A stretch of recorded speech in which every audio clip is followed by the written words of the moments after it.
I've shown you how to generate an automatic purchase order. Now the next step is how to change purchase order quantities within a PO. You will use the screen to modify the order quantity of SKUs already on this order before exporting the order and emailing it to the supplier. You will also use the screen to add other SKUs that aren't currently on this order before you export it. From the main Rix Enterprise menu, click on the Inventory tab up at the top, Purchasing on the left, and Change Purchase Order. This will bring you into the Change Purchase Order screen. First thing you want to concentrate on is the Sort By. You will select your Sort option first. This is located under the Quick Lookup and to the right of Sort By. Click the drop-down arrow to select a sort by class, SKU, color, or seasons. The default is class. The next step is we're going to look up the purchase order.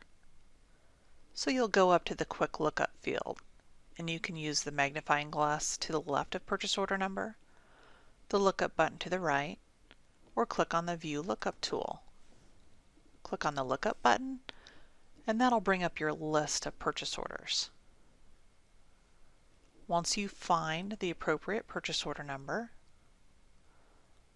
you'll click on the Select, and that'll bring that purchase order up on the screen. If you go into the Change PO screen and select an order that's already been exported, the alert message window will pop up on the screen stating this PO has already been exported. Are you sure you want to modify this PO? If you need to modify the PO and re-export it before emailing it to the supplier, you would click on Yes. Special note: if for some reason you've been working on this order and you need to change the sort by, you'll need to click the Start from Beginning button at the bottom of the screen. Once you click on the Start from Beginning button, you'll need to click on the Clear PO button. This will clear the screen and allow you to change your sort by to a different sort. Once you do that, you can look up the purchase order and pull it up on the screen again.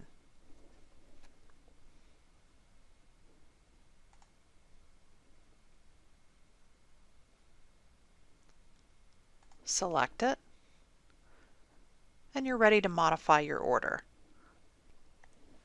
To start modifying order quantities, you can start with the first SKU listed at the top. Click the Quantity field on the first SKU line item. Change the quantity within the Quantity field. Press the Tab key on the keyboard and that'll take you down to the next SKU. You'll continue this process until you are on the last SKU at the bottom of the screen. To display the next group of SKUs on this order, you'll click on the More button at the bottom of the screen.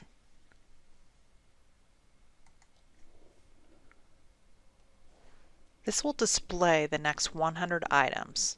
You'll do this until you're done modifying this order. If you are looking for a particular item, you can click to the right of Find First, located right below Sort By. You would type in the item you are looking for to change and click on the Go button to the right of that.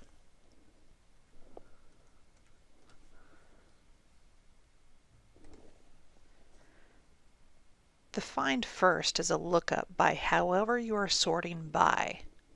So in this instance, we are sorting by class. So it's going to find the Wigs class. This is where if you needed to change your sort by, if you needed to change from class to SKU, that's where you'd have to click on the Start from Beginning button down at the bottom.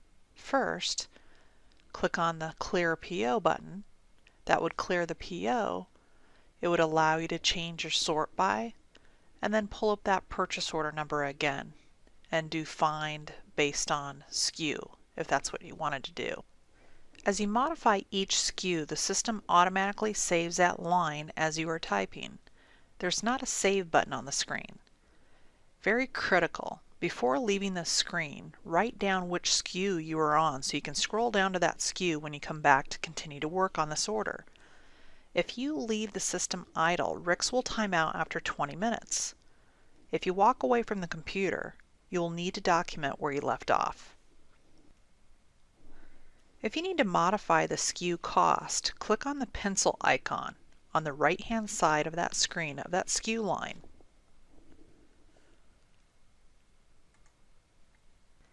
When this SKU is selected, the SKU information will display on the screen under the Enter By field. The quantity and/or cost can be changed. Once the change has been made, click on the Edit button to the right in the Enter By field. This will make the change and clear the Enter By fields.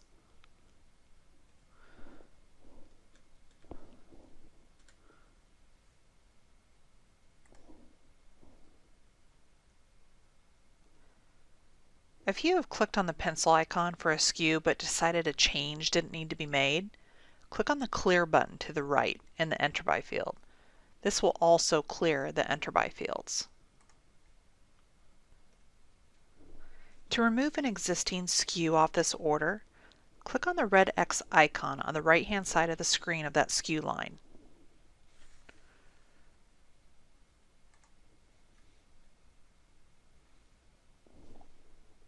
The Alert Center will come up and state, you're required to choose an action before continuing. It will ask, are you sure you want to delete this row? Click Yes to delete this SKU from the order. Once we're done changing what we want to change about the existing purchase order, the next step is if we want to add additional SKUs to the purchase order. If you wish to add any SKUs to this purchase order, you would do so at this time. To add new SKUs to this order, you will go to the Enter By field. The default for the Enter By field is SKU. The radio dial should already have a green dot and SKU. You'll either type the SKU number in the SKU field or use the magnifying glass to look up that SKU. Once you find that SKU to add, click on Select, and the SKU will appear on the screen. Type the quantity, change the cost if needed, and click on the Add button to the right. This will add that SKU to the order at the top. You'll continue this process until all desired SKUs have been added to this order. If you pulled up the wrong SKU before clicking on the Add button, you can click on the Clear button. This will clear the Enter By screen. Once you've changed everything you need to change on this purchase order, and you've added the new SKUs that you've needed to add, you're ready to export the PO. To export the PO, you're going to use the Export PO button at the bottom of the screen. These instructions will be on the next video.